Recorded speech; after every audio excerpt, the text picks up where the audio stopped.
One thing's been clear since day one of the Russia-Ukraine war. Ukraine is the underdog.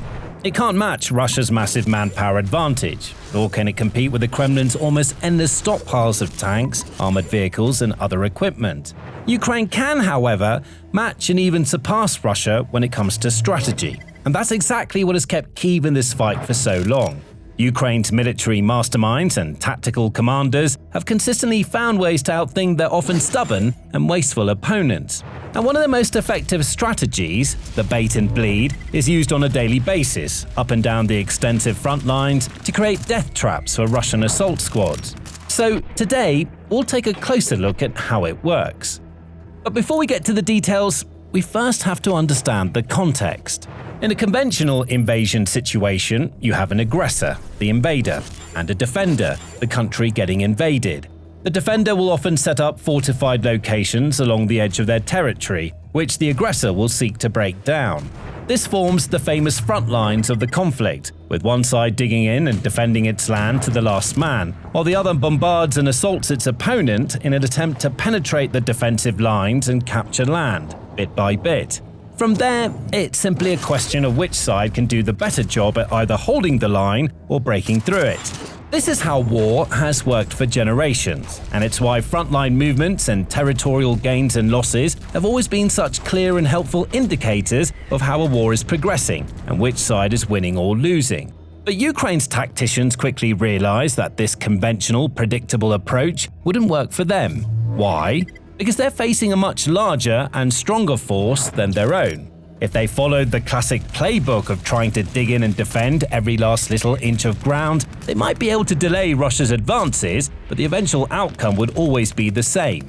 Through sheer quantity of soldiers and brute force tactics, Russia would eventually wear down Ukraine's defenses and break through its lines. In short, it would only be a matter of time until Russia ultimately got what it wanted, taking over the territories of Donetsk, Luhansk and others, and even potentially pushing on to capture Kyiv and other parts of the country too.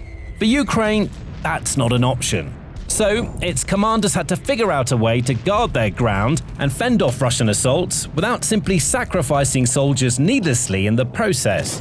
They realized that it was much smarter to sometimes give up ground on a temporary basis in order to preserve their units and resources, and then strike back at the same location to reclaim it from the Russians when the time was right. This thinking, in a nutshell, formed the foundation of the bait and bleed strategy. It's a four-step process, and it's ruthlessly efficient. Step 1 is when Ukraine sets its trap and lays its bait, and this is the key to the entire process. The idea here is for Ukrainian soldiers to lure Russian assault squads, which typically involve 35 to 50 dismounted troops, into specific areas. To do this, Ukraine makes the most of one of its biggest advantages, the fact that it's fighting on its own land.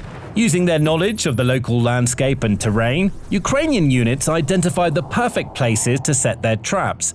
Then, they make use of diverse tools and techniques, including mines, obstacles, wire, ditches, and concrete, to essentially funnel the enemy towards those locations. When faced with these kinds of obstacles, Russian squads are presented with a few options. They can spread out and potentially lose cohesion in an attempt to figure out other ways around the obstacles, or attempt to go through them, which can lead to wasted time and needless losses. Or they could follow the seemingly safe path towards their enemy's location. More often than not, they'll take that seemingly safe path, and that's exactly what Ukraine is banking on. That's where step 2 comes in. A war like this punishes mass. If Ukraine makes the mistake of stacking too many soldiers together in one place, Russia will target and take them out with artillery strikes. The same logic applies with vehicles and other assets. If too many of them are all bunched up together, it's easy for enemy drones to spot those condensed clusters and take them out. So, instead of having large quantities of troops guarding its trap locations, Ukraine often only has relatively small squads at each one. They're not there to hold the line or dig in and fend off the enemy until their final breath. Instead, their role is simple. When they see the Russian assault squads entering the area, they fire a few shots their way, which further incites the enemy to march towards that specific location. Then, they take a moment to assess the density of the opposing force before beginning a pre-planned retreat to a safer location, deeper into their own territory. On the face of it, it may look like the Ukrainian troops are panicking, frightened, and fleeing for their lives. They're not, but that's exactly the impression they want to give to their enemy. They want the Russians to feel cocky and confident enough to move in and start their own attempts to lock down that location, blissfully unaware that they're marching straight into a Ukrainian death trap. Again, more often than not, that's exactly what happens. Because Russians are predictable. Their army has followed similar tactics over the course of the entire war, learning little and persisting with the same stubborn, wasteful strategies that have seen them struggle to make any meaningful gains or claim any big victories for several years. When Russian assault squads see their enemies running away from a location they were just defending, they see an opportunity to take some land to extend their advantage, so they move in. But Ukraine is always watching them, as the front lines are absolutely saturated with surveillance drones. Both sides always have eyes in the skies, looking out across the battlefield, scanning their surroundings, gathering and feeding invaluable intelligence to troops on the ground. Those drones watch and wait as the Russians move in, while crews keep local units informed about the size of the assault squad and what sorts of weapons and additional assets, if any, they're working with. All of that information is important for the next step of the plan. Step 3. The counterattack.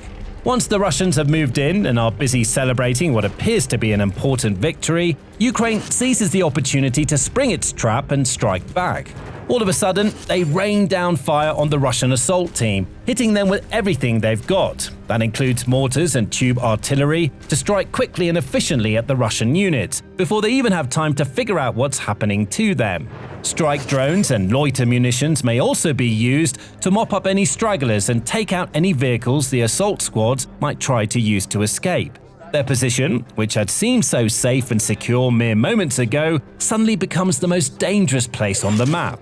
And remember, this was all pre-planned by Ukraine, so they would have already had artillery, drone crews and other offensive systems prepped, positioned and ready to fire all at a moment's notice. What's more, since Ukraine's troops were holding those exact same locations mere minutes before, they know the exact coordinates, they know the surrounding lay of the land, the terrain, the geography, and conditions. All of that information makes it remarkably straightforward for them to bombard those locations with optimal efficiency, leaving no one alive to tell the tale. Ukrainian troops even sometimes set up secondary kill zones, just in case the Russians have the time and wherewithal to attempt their own retreat. Thanks to the mines and other obstacles Ukrainian troops have placed in the surrounding locations, they often know exactly which routes the Russians will take, so can target them too, setting up additional traps, artillery teams, and loitering munitions nearby, ready to keep up the fire, not only on any retreating Russians, but also any resupply or reinforcement lines too. So, even if the assault team has time to radio for backup, any additional trucks or troops that attempt to move into that area will be picked off just as easily as all the rest.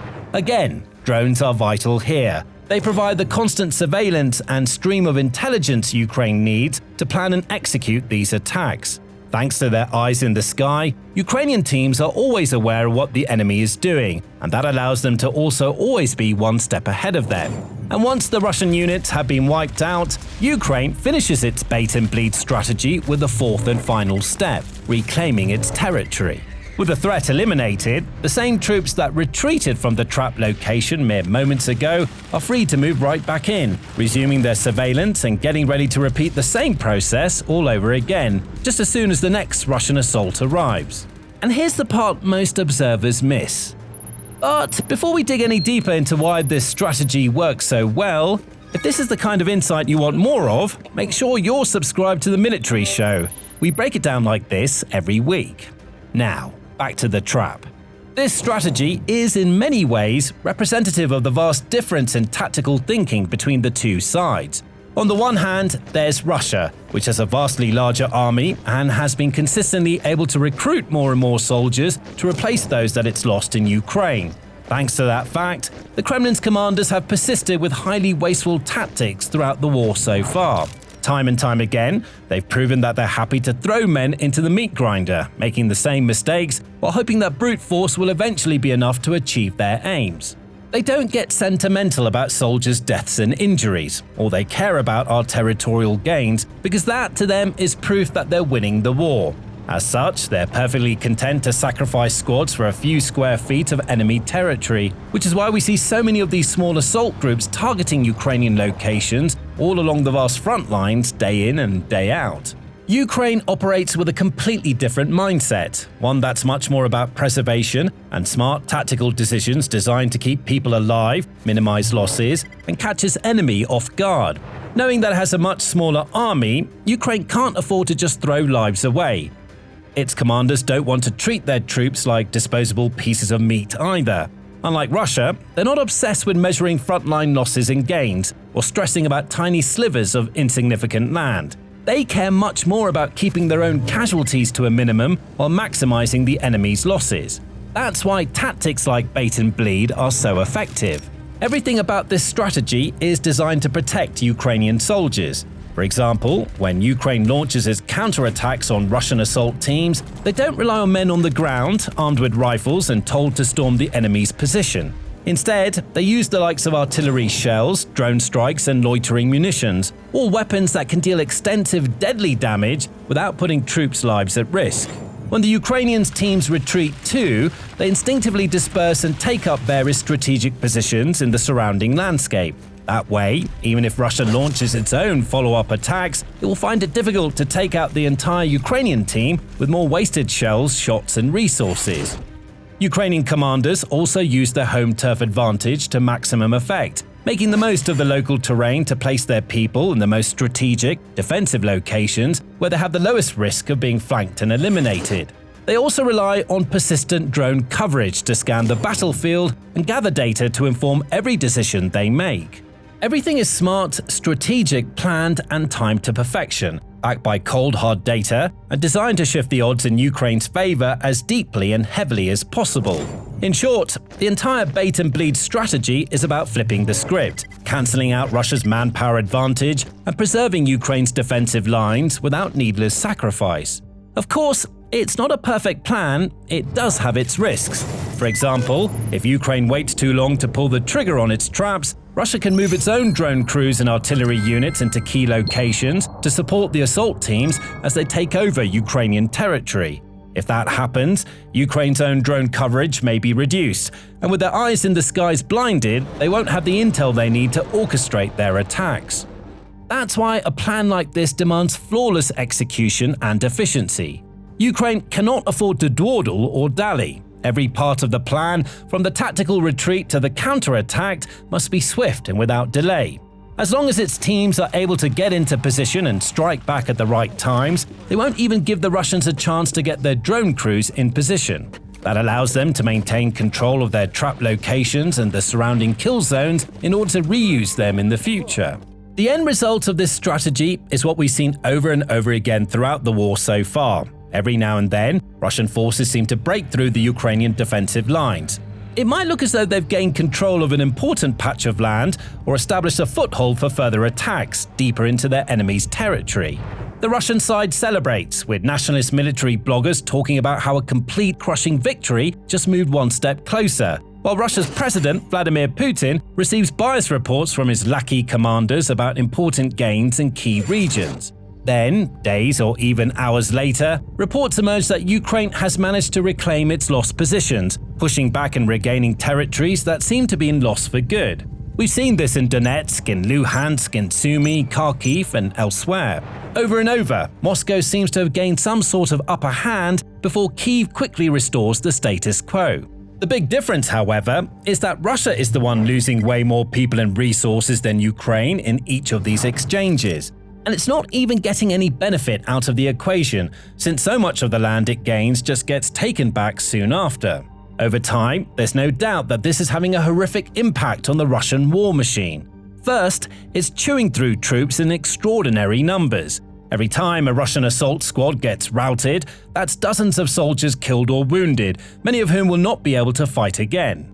And in the past, Russia may have been able to find enough recruits to compensate for those losses, but that's starting to become a much more challenging prospect these days. Many of the people who are actually willing to go and fight in Ukraine have already volunteered or been incentivized enough to go there. Those left behind are increasingly reluctant to sign up, no matter how much money recruiters dangle in front of them. Second, exchanges like these are undoubtedly denting Russia's morale. Every time an assault squad seems to make a quick win, only to be defeated and destroyed in the hours that follow, it reinforces the narrative that these assaults are little more than suicide missions. More and more Russian soldiers are waking up to the fact that they're being sent to their deaths, and that in time will make them far less likely to go ahead and follow orders. We'll likely see increasing rates of troops either disobeying orders, fleeing combat zones to save themselves, or waving the white flag at the first sign of danger. That in turn is going to make it even harder for Russia to actually make even marginal gains along the front lines, let alone the sort of vast sweeping gains it really needs in order to actually push on and drive its war machine deeper into Ukraine's territory. In other words, through its death trap, rope and dope tactic, Ukraine has made it almost impossible for Russia to succeed. And the rest of the world should be taking note, because Ukraine is proving that, in this day and age of drones and evolving military tactics, the old doctrine of hold the line at all costs no longer applies. In fact, it's a one-way ticket to disaster.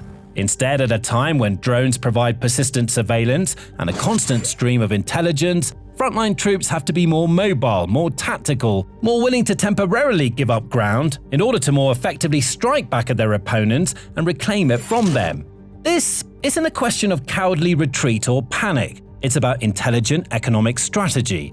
Because it's far smarter in the long term to give up a meaningless patch of mud for a few hours and save dozens of soldiers' lives in the process, rather than leaving them all to die defending land that, in the grand scheme of things, doesn't really matter all that much. So, the next time you hear about Russia gaining ground or Ukraine losing a position, take it with a pinch of salt. It doesn't necessarily mean what it would have meant in years gone by. Now, you can learn more about Ukraine's clever tactics of allowing some short-term losses in exchange for long-term gains in this video, which looks at the truth before Kyiv's tactical retreat in Pokrovsk. Alternatively, watch this video to discover Putin's horrifying plans for 2 million of his own people. And finally, remember to subscribe to the Military Show too, for more insights, breaking news reports, and military breakdowns you won't want to miss.